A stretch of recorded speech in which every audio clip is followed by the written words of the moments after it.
I am James O'Reilly and I am in association with Elica Formation, and what I'm doing today is I'm going to be helping you with your English, and in particular today I'm going to be looking at presentations, and perhaps we have different presentation styles in different countries, so I'd be more than interested to know what your presentation style is in your country, how it compares to what I'm going to show you here. I am a business coach and I'm going to help you in all aspects of your English. If it works for you, give me a little like or a thumbs up in the comments section. This helps me show up in the network of your colleagues or your friends. So let's get into it. Obviously at the start, as you can see on the picture, we've got our introduction, and I generally try to repeat this because it's something that people always say, I'm fine, thanks, and you. And I will repeat this with you because we're going to start using different terminology. Quickly, we're going through this. As you can see, we have, how are you today? Not bad, thanks. Yourself? How are things? So I would say this in a natural way is I'm turning the question back on the person, and this how are things is kind of I am actually interested. So how are you, James? Yeah, not bad, thanks. Yourself? How are things? And I might say with you. So, how are you, James? Not bad, thanks. Yourself? How are things? Very well, thanks. How about you? How are things? So, how about you? And then the reinforcement of, I'm asking two questions. Yourself? How are things? So it's really showing an interest. So there's just three examples. Generally start off with this. If you keep saying fine, thanks, and you, which is a mechanical I am dead inside response, like living here in Spain, when I say bien y tú, and I say it all my life, it becomes a bit mechanical. So it's a bit boring. So let's use something different. Let me know in the comments what people say in your language that can make them look foreign in your language and what they should say. That would be interesting. So these are typical examples of common good responses. Not bad means good in English, okay? It's confusing, but that's what it means. So we're jumping in. We're going to be helping you with presentations, okay? So I'm going to go over here. I'll probably make myself a little bit smaller so you can see more of the screen, and I'll jump across. Okay, so we're dealing with presentations. A lot of you might be intimidated when you need to give a presentation in English. You might be afraid. Well, having spoken to someone just this morning here in Madrid, she was telling me that often Spanish people will just jump into a presentation and just go with no real structure. You can tell me if that is the case in your company, if it's something you find quite often. Whereas in English presentations, if you're brave enough, you can do that. If you really know, there's no pressure. However, it is common to have a structure. So let's take an example. We have here introducing the topic. Our topic today, as we say in English, for the sake of argument, that is just for example, is we're going to talk about we're going to talk about the top problems faced by top financial issues facing in the financial world in 2023. Okay, and we would start off by saying, good morning, everybody. Today, I'm going to talk about the five. Good morning. Today, I'm going to talk about, or my presentation is about the five. The purpose of my presentation is to talk about the five. Okay, so I'm going to then be following up, and I'm going to talk about the five issues facing the financial world in 2023. Okay, so I'm just introducing. I am James O'Reilly. I am the CFO of this company, and I'm going to talk to you about this. Okay, just a little introduction keeping it simple. If obviously in your own language you will be doing this more complicated, or even you might not do this style, but this works for English people, okay? And I'll show you why. So we have done our little introduction, and what we'll do is we'll start outlining the structure, okay? So I'll begin by, next I'll talk about, after that I'll move on to, and finally I'll conclude with. So let's imagine we have 4 or 5 topics. Here are 4 examples. So I'll say, I'll begin by talking about cybersecurity. Secondly, I'll talk about regulatory compliance. Next, I'll talk about economic uncertainty. After that, I'll move on to increasing competition. And finally, I'll conclude with talent management. So it gives people a very quick idea of what you are going to talk about and you will focus on later.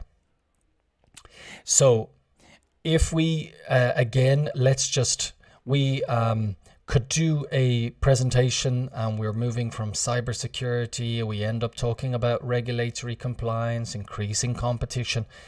But when you give people an idea of step by step, it can also help you with your time management, and it can let people know that you don't have too long to go, or they know the structure and they won't lose interest so quickly, because it's like chapters in a book. It's like, okay, we're on chapter 3, I know what's coming.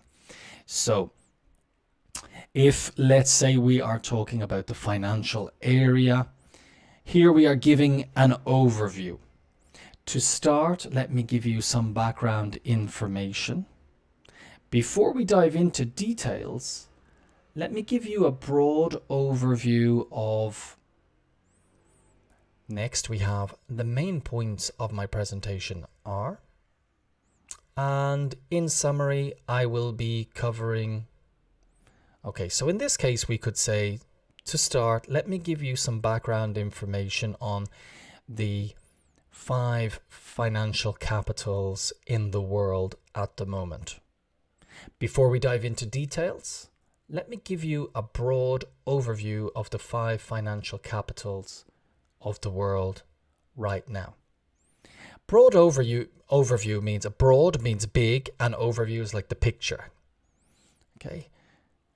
And dive is when you dive into a swimming pool. So as you can imagine, your presentation is the swimming pool, and it says, before we dive into the details, let me give you an idea of who and where the financial capitals are. The main points of my presentation are, and in summary, I'll be covering the 5 financial capitals of the world and their role in 2023. So let me give you an example. To start with, let me give you some background information on the 5 financial capitals of the world right now in 2023. Firstly, we have New York in the United States as the home of Wall Street and the New York capital, the New York Stock Exchange. New York is a major hub for global finance, with a strong presence in investment banks, hedge funds, and private equity firms. After that, we have London in the UK. London has been a strong financial powerhouse with a history dating back to the establishment of the Bank of England in 1694. The city is well known for its strength in foreign exchange trading, as well as a role as a centre for insurance and asset management. Followed by Hong Kong in China, a gateway to the Asia Pacific region, Hong Kong has become a major financial centre with a focus on banking, investment management, and stock trading. Its strategic location and business-friendly environment make it an attractive destination for companies looking to expand into Asia. Now we have Tokyo in Japan. Tokyo is a financial capital of Japan and a major player in the global financial system. It has a strong presence of domestic and international banks, as well as a growing fintech industry.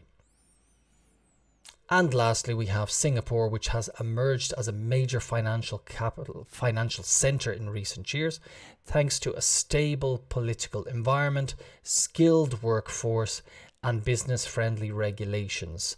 The city is a hub for wealth management, foreign exchange trading, and commodity trading. So I've given you the background of these financial players, these centers, before I will move into my.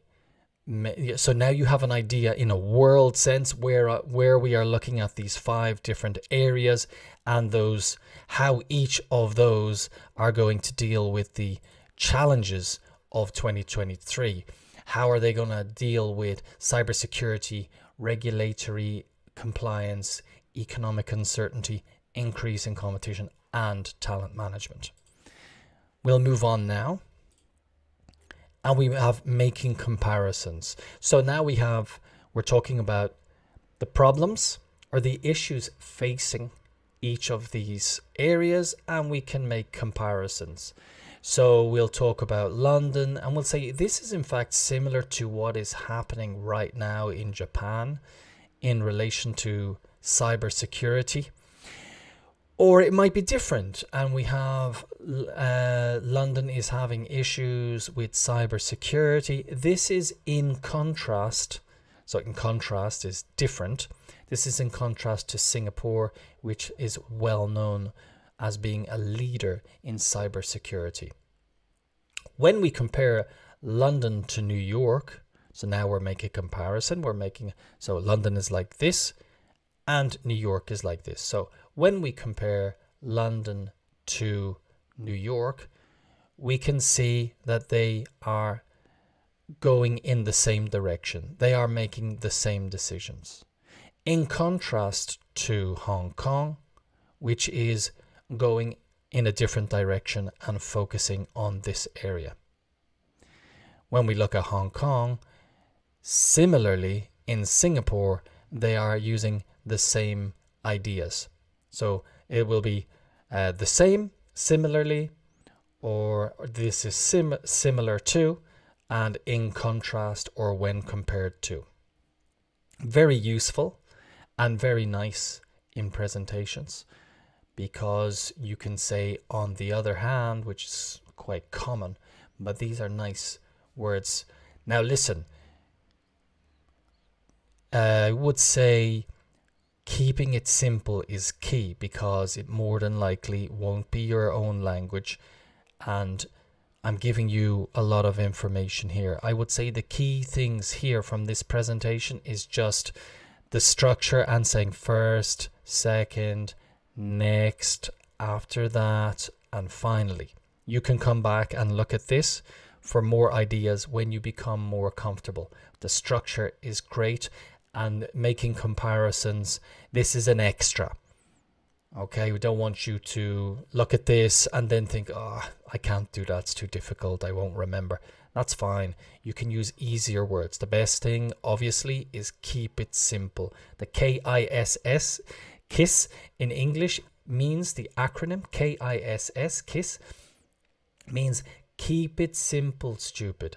Okay, you say it to yourself, keep it simple, stupid, keep it so like, so it's kind of easy to remember. And that's basically it. When you're giving a presentation in a language that is not yours, just keep it simple. Just keep it simple. After that, you can add little by little extra things. Okay, so this is when you make a comparison.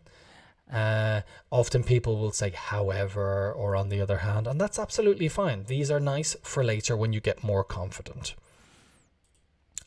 Okay, adding emphasis. So when we want to make things quite, okay, don't forget, this is also very important to remember. we're using emphasis. Pronunciation is emphasis. It is important to note that in London there are different ways, or there are special regulations in force. It is important to note that, means to remember that or keep it in your mind. What's really significant is that 10 years ago, Singapore was not a real financial player in the world. So what's really noticeable, what's really important is, and then we give our information. It's making an emphasis. The key takeaway here is, so when a takeaway is something that you've, obviously, if you think about, it's not like when you get takeaway food, okay? This is different. The key takeaway is what you take away from the information you have received. So at the end of a presentation, what do you take away? What have you learned? So the key takeaway here is, so the key thing you need to remember, or that you will have learned, is that even if Singapore now is an important financial center, it more than likely won't be in the future. Or the key takeaway here is that new players will keep arriving on the scene, and the old centers for financial strength will disappear. What is the most important thing we have learned in this presentation? This is critical because critical is another nice way of saying this is very, very, very important, because if something is critical, it's very, very important. So this is critical because, so we talk about critical, we could talk about the competition. Let's say the UK leaving because of Brexit. This has been critical because it used to be more important, but now it's on its own outside of Europe. I'm not saying this is a fact, I'm just giving you, so we want to say something is very, very important.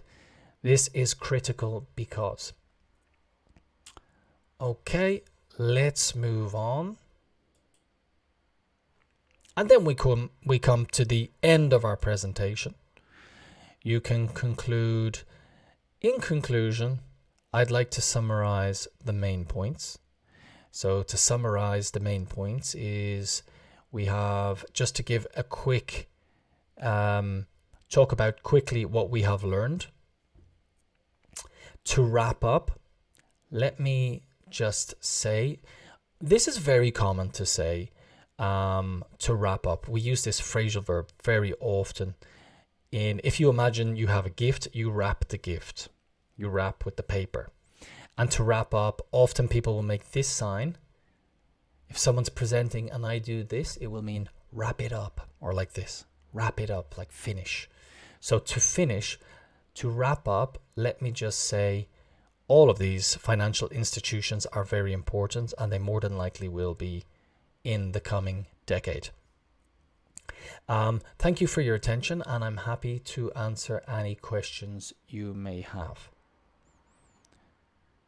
I hope this presentation has been informative, and I look forward to further discussion. So you can have a question and answer session now, which is also something you can say at the beginning of your presentation when you talk about, let me see, where is it? Right, finally, I'll conclude with this. And after that, we will have time for a Q&A session, question and answer session. So if you have any questions, I'll be happy to answer them then. That's if you want to answer afterwards. We're going to look at now taking questions during a presentation and how to deal with questions. So let's move on down. We were concluding. I just want to make sure we have that. Summarize the main points, give a quick to wrap up. And often you can say, I'll wrap up, and I will wrap up in 5 minutes. Okay, right. So here we have questions, how to deal with questions. So one is you can encourage questions during a presentation. At the start of your presentation, you can let the audience know that you welcome questions during the presentation. and they can ask at any point. If you have any questions during the presentation, just raise your hand and I will take your question. This encouraging questions then will help you create more interaction and engaging, because sometimes perhaps if you're giving a presentation and you accept only questions at the end, people might kind of lose interest. Like, okay, well, I don't have to listen. But you could create more engagement. It depends on how you want to give your presentation.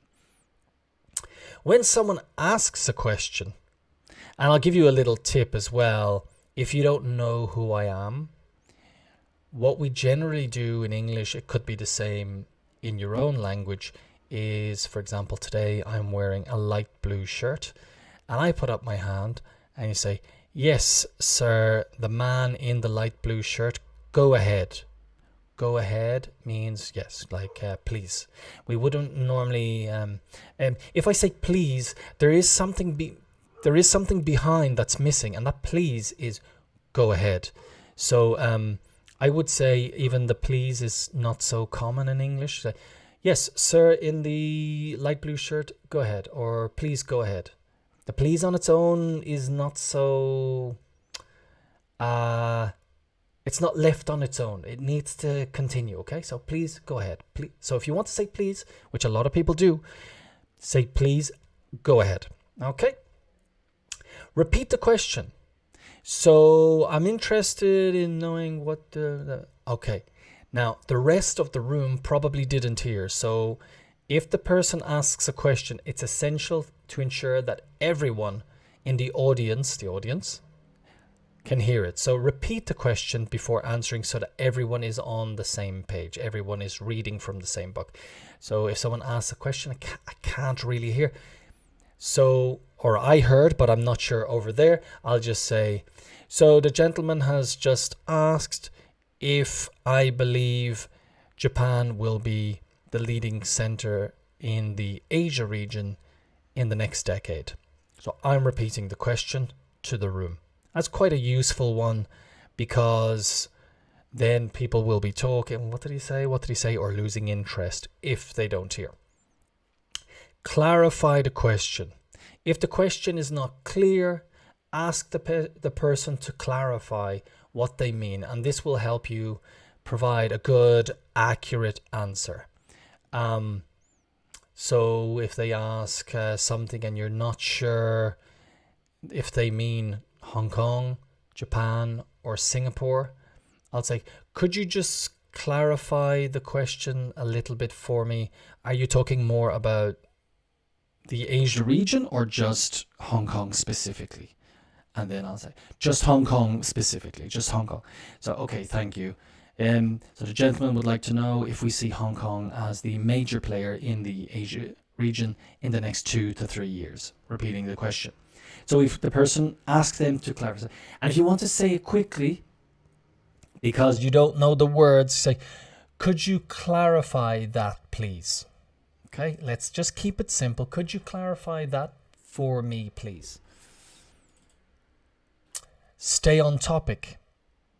Okay, if there is a question that is asked and it's not related to the presentation, politely let the person know that it's not relevant to the topic, and this will help you stay focused and ensure you are delivering the information you intended. So if they start talking about Sao Paulo and what I want, no, not Sao Paulo, maybe just a question about maybe Latin America and where it's going politically right now. Let's say in Turkey we have some elections. In Turkey we have some elections coming in the next month, quite important. If someone's asking me, it's like, thank you for your question. It is an interesting question, but it's not really related to this presentation, so I'd rather stay on topic, but I do appreciate your question. Thank you very much. So it's just not related to the financial markets. It's related to politics. So we need to stay on topic. Don't be afraid to say that either. Even if you are interested, it's just you're going off topic. Now, provide a concise answer. Keep your answer short, keep it brief and to the point.